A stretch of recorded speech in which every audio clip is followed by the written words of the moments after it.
الحمد لله رب العالمين وصلى الله وسلم وبارك على سيدنا محمد خير الأولين والآخرين وعلى آله وصحبه أجمعين. Assalamu alaikum wa rahmatullah wa barakatuh.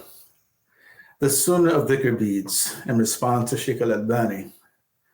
This is an important, very small work which I translated about 15 years ago.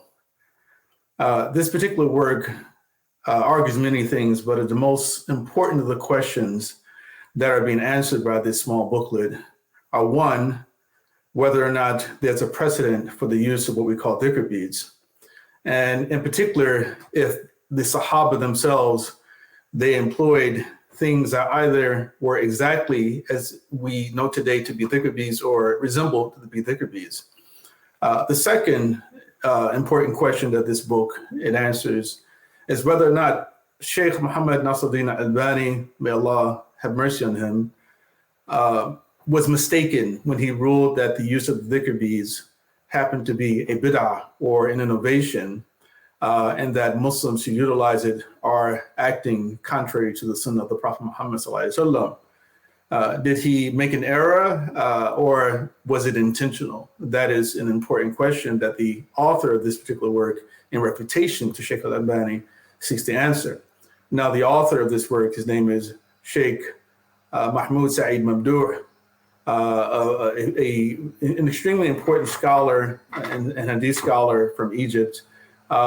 He had sent me his blessing some years ago when I first translated this work. Unfortunately, I've lost the original letter that he sent to me.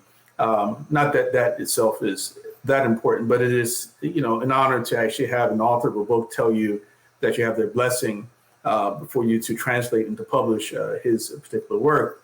Now, I have taken some time before publishing this work for a number of years because in the past, the Muslim community was very immature when it comes to such topics. And my hope is that by publishing this topic or this particular work now, our community has grown to accept, valid disagreement, and in particular, in this particular issue, to be reasonable enough to see whether or not one scholar or another has actually made a scholarly error, an academic error, or even perhaps has acted, insincerely when it comes to the promotion of a certain understanding. Now, those who will benefit the most from this particular work, I say, would be serious students of Islamic knowledge. That is because this particular book contains some very technical language related to the science of hadith. And for that reason, I would recommend that those of you who have very little understanding of the science of hadith, you take the time to take our course entitled Retaining the Prophetic Heritage, a study or an introduction to the science of hadith, which can be found at Lamppost Education Initiative's website, lamppostedu.org.